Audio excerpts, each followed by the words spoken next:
ब्राह्मण राजा के घर कथा करने जा रहे थे। रास्ते में उसे शनि महाराज मिले तो उन्होंने पूछा कहाँ जा रहे हो। शनि महाराज ने कहा राजा के लगने जा रहा हूँ। ब्राह्मण ने सोचा राजा के लगेगा तो सारी प्रजा दुखी होगी, तू मेरे लग जा। शनि महाराज ने कहा कि 12 बरस, 6 बरस, 3 बरस। ब्राह्मण ने कहा नहीं, 2.5 घड़ी का शनि की दशा लेकर आया हूँ तो घबराना ही। ब्राह्मणी तू 4 रोटी बनाते, आलू बैंगन की सब्जी बनाते। ब्राह्मण गंगा के किनारे जाकर बैठ गया।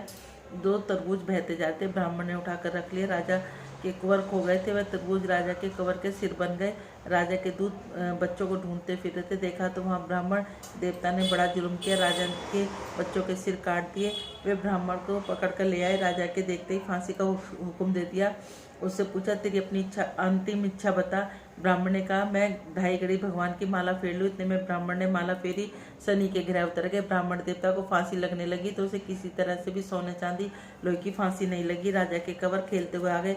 राजा ने सोचा अगर ब्राह्मण को फांसी लग गई हो तो जुर्म हो जाता। राजा ने पूछा, ब्राह्मण ने बताया कि मैं कथा करने जा रहा था, रास्ते में शनि महाराज मिले, मैंने पूछा तो बोला राजा के लगेंगे, सारी प्रजा दुखी होगी, तू मेरे लग जा। 2.5 घड़ी में मेरा यह हाल किया, 12 बरस में तेरा क्या होगा। राजा ने इसका उपाय पूछा। ब्राह्मण ने कहा लोहे के बर्तन, काले कपड़े, सरसों का तेल दान करे। अगर किसी से ना बन पड़े तो 7 बार पीपल के नीचे जय शनिदेव, जय शनिदेव कहकर दीपक जला दे। शनि महाराज भरे आओ, रीते जाओ। शनि महाराज की दशा चली, 70 बला टली। बोलो शनि महाराज की जय। एक लपसी था, एक तपसी था। लपसी ने 1.25 सिर की लपसी बनाई, भोग लगा, बच्ची को चाप खाई। तपसी तपस्या कर आए, नारद मुनि हमारा फैसला कर दो, तुम्हारा फैसला कल करूंगा। लपसी ने लपसी बनाई, भोग लगा, बच्ची को चाप खाई। तपसी तपस्या कर रहा तो उसने अपने घुटने के नीचे मुद्रा दबा ली। आए नारद मुनि मेरी मुद्रा कहाँ है? वो क्या मैंने न उठाई, वो क्या मैंने घुटना उठाया तो मुद्रा लिखी। तेरे को भंग चढ़ गई, इसको पटा चढ़ गई तो कुछ तो फल मुझे मिलना दिए चाहिए। ब्राह्मण जिमा के दक्षिणा दे, कमरा धोके दे लीना। तो कार्तिक नहाने वाली तेरी कहानी ना कहें तो आधा फल तुझे मिलेगा। लपती तपसी माँ बाप की प्यारी, कृष्ण जी की प्यारी, आदि हो जब पूरी पूरी हो तो पटा चढ़ी हो। श्रीमन नारायण नारायण नारायण। अपने हाथों में सब राई ले लीजिए। एक छोटी सी लड़की राय दामोदर भगवान की पूजा पाठ किया करती। अब कार्तिक का महीना खत्म हुआ, कोई गंगा जी जा रहा, कोई जमुना जी जा रहा, कोई कहीं जा रहा। उसने कहा कि मैं तो अपने कार्तिक के राय दामोदर भगवान की पूजा पाठ की है तो मैं उन्हें 56 भोग बनाकर खिलाऊंगी। उन्होंने कार्तिक के राय दामोदर भगवान के 56 भोग बनाकर और अपने मंदिर में जाके पुकारा। मंदिर में ना मिले तो गली गली नहर कूचे कूचे पुकारती हुई एक पहाड़ पर चढ़ गई। अब भगवान ने सोचा ये मर खप गई तो तुझे दोष लगेगा। उन्होंने एक ब्राह्मण का रूप धर कर आए, कहने लगे मैं ही तेरे कार्तिक के राय दामोदर हूँ, तुम नहीं हो मेरे कार्तिक के राय दामोदर। कि कैसे हैं तेरे कार्तिक के राय दामोदर? मोर मुकुट पीताम्बर पहने, हाथ में मुरली बजाते, ऐसे मेरे कार्तिक के राय दामोदर। उन्होंने मोर मुकुट पीताम्बर पहने, हाथ में मुरली बजाते सबको दर्शन दिए। अब वो राची माची करती फिरे, सारे में खुशी से नाचती फिरे कि मेरे को कार्तिक के राय दामोदर, मेरे को कृष्ण जी भगवान मिल गए। सब कहने लगे जाड़े पाले में मरी थी इसलिए बावली सी होगी। कुछ ने कहा जाकर देखे तो सही। जिनके नसीब में था उन्होंने जाकर देखा तो कहने लगी कि जो ना नसीब में था उनको कार्तिक के राय दामोदर कृष्ण जी भगवान के दर्शन जैसे उसको वैसे कहते सुनते हमें और हमारे परिवार को सबको करना।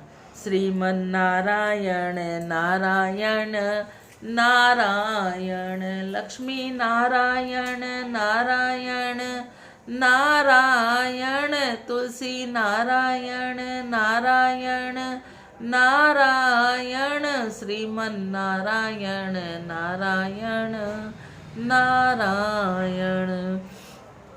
बोलो कार्तिक महात्म की जय। 8वां अध्याय। जलंधर की राजधानी की यात्रा का वर्णन करते हुए देवऋषि नारद ने कहा, हे राजा पृथु, जलंधर में वहाँ पहुंचकर हमारा बहुत आदर सत्कार किया। वह भक्ति भाव और श्रद्धा से हमारा पूजन करके विनती करने लगे, महाराज कहिए आपका आगमन किस अभिप्राय से हुआ, मेरे लिए क्या आ गया। हमने कहा कि दैत्यराज मैं कैलाश पर्वत पर गया, वहाँ शिवजी और पार्वती जी का वैभव देखकर मैं चकित रह गया। वह तीनों लोकों का भ्रमण करते हुए मैंने यहाँ आकर उसकी समृद्धि भी देखी। आपके शिव जी की समृद्धि वैभव में किसी प्रकार का कोई अंतर नजर नहीं आता, परंतु तुम्हारा वैभव स्त्री रहित है। कामदेव के शत्रु शरीर पर भस्म लेपन करने वाले वीतरागी शिव जी के पास स्त्री रतन के रूप में पार्वती है। यद्यपि तुम्हारे पास भी अनेक सुंदर स्त्रियां हैं, परंतु उनमें से एक भी ऐसी नहीं जिसकी तुलना पार्वती जी से की जा सके। अतः आपका सुंदर स्त्री से रहित व अधूरा वैभव देखकर यह निश्चित हुआ है कि शिव जी के सारे ब्रह्मांड में किसी का वैभव नहीं। उनके पास पार्वती के रूप में ऐसी अनुपम स्त्री जिसको देखकर ब्रह्मा जी ने अनेक अप्सराएं रची, परंतु एक भी पार्वती के समान नहीं। नारद जी ने आगे कहा, हे राजन, मैं तो केवल इतनी बात कहकर वहां से चला आया, परंतु पार्वती के अपूर्व सुंदरता की बात सुनकर जलंधर कामदेव में के ज्वर से पीड़ित हो गया। उसने उसी समय राहु को बुलाकर कहा, तुम अभी कैलाश पर्वत पर जाकर शिव जी को हमारी आज्ञा सुनाओ। तुम शिव जी से कहना कि त्रिलोक के प्रति राजा अति पराक्रमी जलंधर ने आज्ञा दी है। तीन लोक के नाथ और सब रत्नों के स्वामी जलंधर के होते हुए तुम शमशान वासी में नरमुंडों की माला धारण करने जटाटूरधारी अवधूत के पास पार्वती जैसी सुंदर स्त्री शोभा नहीं देती। तीनों लोकों का स्वामी होने के कारण सभी रत्नों में मेरा अधिकार है, क्योंकि पार्वती स्त्री रूप में रत्न है, अतः वह मेरे पास ही शोभित हो सकती है। दैत्यराज जलंधर की आज्ञा पाकर राहु उसी समय चंद्रमा के समान उज्ज्वल कैलाश पर्वत पर पहुंचा। अपनी भयानक दृष्टि से देवेमान कैलाश पर्वत को काला कर दिया। तब भगवान शिव के द्वारपाल नंदी द्वारा शिव के सम्मुख उपस्थित किए जाने पर राहु ने दैत्यराज जलंधर को उपरोक्त आज्ञा सुना दी। राहु की बात सुनते ही भगवान शिव की दोनों भ्रुकुटियां कमान के समान तन गई। उनकी भुवों में से एक अति भयानक पुरुष उत्पन्न हुआ, जो सिंह के समान मुख वाला था। उसके लाल लाल अग्नि के समान विकराल नेत्र थे। उसके सारे शरीर पर बड़े बड़े बाल बिखरे हुए थे। उत्पन्न होते भयानक मनुष्य विकराल रूप फैलाकर राहु को खा जाने के लिए आगे बढ़ा। अब तो राहु भयभीत होकर कहने लगे, देवों के देव महादेव जी, मैं तो एक ब्राह्मण हूँ, दूसरे दूत के रूप में हूँ, अतः कृपा कर मुझे मत मारिए। राहु के बात सुनकर शंकर ने उसका आकाश से फेंक दिया। वह भयानक पुरुष शिव जी के पास आया और अत्यंत विनीत भाव से बोला, मैं भूखा हूँ, कृपा कर मुझे कुछ खाने को। तब शिव जी ने कहा, तुम अपने हाथ पैर खा जाओ। शिव जी की आज्ञा पाते ही वह हाथ पैर सहित धड़ को खा गया। जब केवल मुख शेष बचा तब भगवान शंकर प्रसन्न होकर कहा, तुमने मेरी आज्ञा का पालन किया, इसलिए तुम्हारा नाम कृति मुख है। आज से तुम्हारा अपना द्वारपाल नियुक्त करता हूँ। पहले पूजा तुम्हारी होगी, उसके बाद हमारी। तुम्हारी पूजा के बिना हमारी पूजा निष्फल रहेगी। उधर शिव जी द्वारा आकाश से फेंका गया राहु बब्बर देश में जा गिरा। राहु की ऐसी दशा सुनकर जलंधर अत्यंत क्रोधित और शिव जी से लड़ते हेतु दैत्य की 1 करोड़ सेना लेकर अपने पुर के बाहर निकला। इसी समय सामने से एक आंख वाले दैत्य को शुक्राचार्य अंग भंग राहु को आते थे। इसके अतिरिक्त और भी अनेक अपशगुन हुए, परंतु उन्होंने इसे देखकर भी वह रुका नहीं। अपार सेना सहित आकाश में बादलों की भांति छा गया। जब देवताओं ने दैत्यराज जलंधर को अपार सेना सहित कैलाश पर चढ़ाई करते देखा तो चुपचाप इसकी सूचना शिव जी को दी। खबर पाते ही शिव जी भगवान ने विष्णु भगवान का स्मरण किया और विष्णु भगवान करते उपस्थित हो गए। शिव जी ने भगवान विष्णु से कहा, नारायण देवताओं को पीड़ देने वाली इस महादैत्य को आपने क्यों नहीं मारा? इतना ही नहीं, आप स्वयं शिव जी लक्ष्मी सहित आप उनके घर में विराजमान हो गए, आखिर इसका क्या कारण है?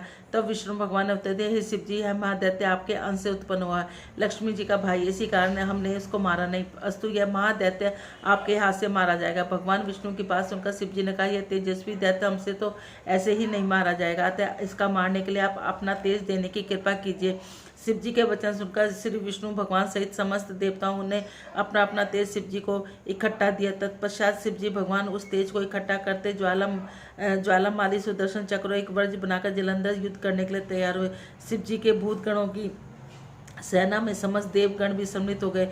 उधर जलंधर अपनी सेना से इस कैलाश के समीप पहुंचा और उधर कीर्तिमान नंदी समस्त गण और देवताओं की सेना भी युद्ध के मैदान में आ डटी। देवता और जलंधर की सेना में एक घोर संग्राम हुआ। समस्त भूमंडल कंपायन हो गया। युद्ध के मैदान में जितने दैत्य मारे दैत्य गुरु शुक्राचार्यों ने अपनी संजीवनी विद्या से जीवित कर देते। यह दृश्य देखकर भूतादिगण शिव जी ने समीप जाकर उनके सम्मुख वृतांत का। तब शिव जी ने कंदरा में के समान मुख वाली महाभयानक लाल जंघा नाम की कन्या अपने मुख से उत्पन्न की। वह कन्या हुंकार मारकर दैत्य को अपने मुख में डाल देती हुई शुक्राचार्य को उठाकर लोप हो गई। तब शिवगण निर्भय होकर दैत्य सेना को बुरी तरह मारने लगे। गणों की इस तरह मार से व्याकुल होकर दैत्य सेना भाग खड़ी हुई। दैत्य सेना को इस प्रकार भागते देखकर जलंधर ने के सेनापति सुम और निसिम काल ने आगे बढ़कर देव सेना का प्रकरण कर दिया। जब देव सेना दैत्यों की मार से विचलित हो गई तब गणेश जी सुम का घनघोर संग्राम हुआ। दैत्यों को पराजित होते देख जलंधर स्वयं युद्ध क्षेत्र में आया। उसे देखकर वीरभंग ने जलंधर पर अनेक प्रकार के प्रहार किए। तब जलंधर ने क्रोधित होकर अपना परिध उस पर दे मारा, रथ की ध्वजा काट दी। फिर उसने देव सेना का भयानक बाण वर्षा करके भगदड़ मचा दी। अपनी सेना की दशा देखकर स्वयं शिव जी नंदी सवार होकर युद्ध क्षेत्र में आए। उन्होंने 30 बाणों से वर्षा प्रारंभ की। शिव जी के प्रहारों से दैत्य सेना इस प्रकार भागने लगी जैसे कार्तिक माह के व्रत के से पाप समूह भाग जाता है। उसी समय शिव जी ने अपने बाणों को खड़क रोमा पर सिर काटकर पृथ्वी पर गिरा दिया। इसके पश्चात जो ही जलंधर आगे बढ़ा, शिव जी ने उनके रथ के घोड़ों और सारथी को मार गया। तब जलंधर खड़क हाथ में लेकर पैदल शिव जी की ओर दौड़ा। शिवजी ने तक्षक आगे बढ़कर एक मुक्का उसकी छाती में मारा, उससे जलंधर अचेत हो गया। जब जलंधर ने देखा शिवजी अजय तो उसने गंधर्व माया रची। गंधर्व तथा अप्सराएं युद्ध क्षेत्र में नृत्य गायन करने लगी। शिवजी भी इस माया में फंसकर नाचने गाने लगे। शिवजी को इस माया में फंसा हुआ देखकर जलंधर महादेव जी का रूप धारण कर पार्वती जी के पास गए। उनका सुंदर रूप देखकर कामाद हो गए। पार्वती शिव जी को आया देखकर खड़ी हो गई, परंतु तुरंत ही राक्षसी माया को पहचान कर वहां से अंतर्ध्यान हो गई। तब निराश जलंधर पुण्य युद्ध क्षेत्र में आ गया। उधर जलंधर के चले जाने पर पार्वती जो ही शिव विष्णु का स्मरण किए वे तत्काल उपस्थित होकर उन्होंने जलंधर को शीघ्र मारे जाने का आश्वासन दिया। भगवान विष्णु विचरने लगे कि जलंधर ने स्वयं अपनी मृत्यु का रास्ता बता दिया। वह दुष्ट वृंदा के पतिव्रता धर्म के कारण यह नहीं मर रहा है। अतः देवताओं और भक्तों की रक्षा करने के लिए हमें वृंदा के धर्म को डिगाने का घोर पाप कर्म करना ही पड़ेगा, क्योंकि ऐसा किए बिना यह दुष्ट नहीं मरेगा। इतनी देर में शिवजी ने राक्षसी माया से मुक्त हो गए और जलंधर को आए देखकर उस पर बाणों की वर्षा कर दी। बोलो कार्तिक महात्म की जय। श्रीमन नारायण नारायण नारायण, लक्ष्मी नारायण नारायण नारायण, तुलसी नारायण नारायण नारायण, श्रीमन नारायण नारायण नारायण। हे नाथ नारायण वासुदेवा, हे नाथ नारायण वासुदेवा, हे नाथ नारायण वासुदेवा।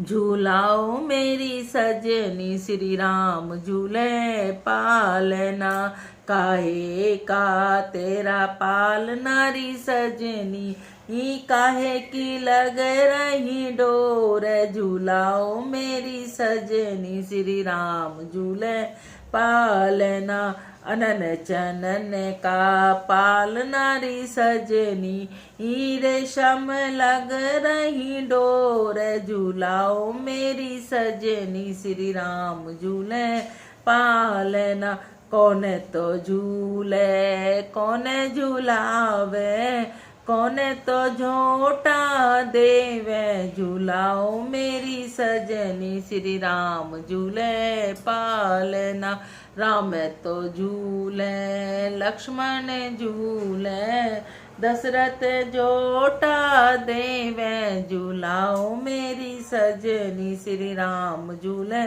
पालना, एक लुगाई मारे आंगना में आई, लाला को नजर लगा झूलाओ मेरी सजनी श्री राम झूले पालना।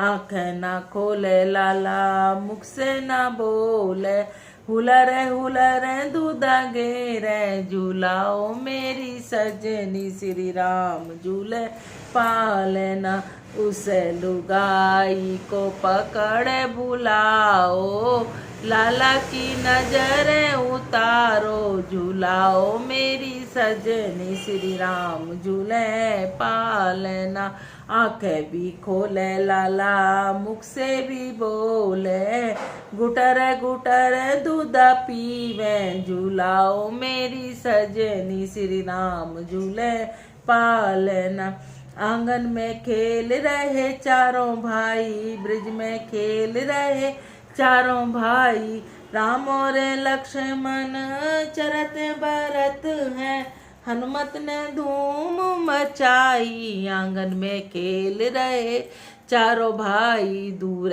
खेलन मत जइयो मेरे लाला, दूर बड़े बड़े हाऊ। आंगन में खेल रहे चारों भाई, ना कोई चाचा ना कोई ताऊ, ना कोई माँ का जाया भाई। आंगन में खेल रहे आपे ही चाचा आपे ही ताऊ, आपे ही माँ का जाया भाई। आंगन में खेल रहे चारों भाई, मारी टोर गेंद गई यमुना, कूद पड़े रघुराई। आंगन में खेल रहे रावण मार राम घर आए, घर घर बधे बधाई, आंगन में खेल रहे चारों भाई।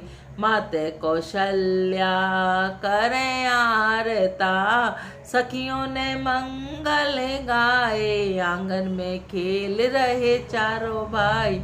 माते सुमत्रा तपे रसोई, जिम रहे चारों भाई, आंगन में खेल रहे चारों भाई। बहन सुमत्रा जल भर लाई, चिवड़ा करें चारों भाई, आंगन में खेल रहे चारों भाई।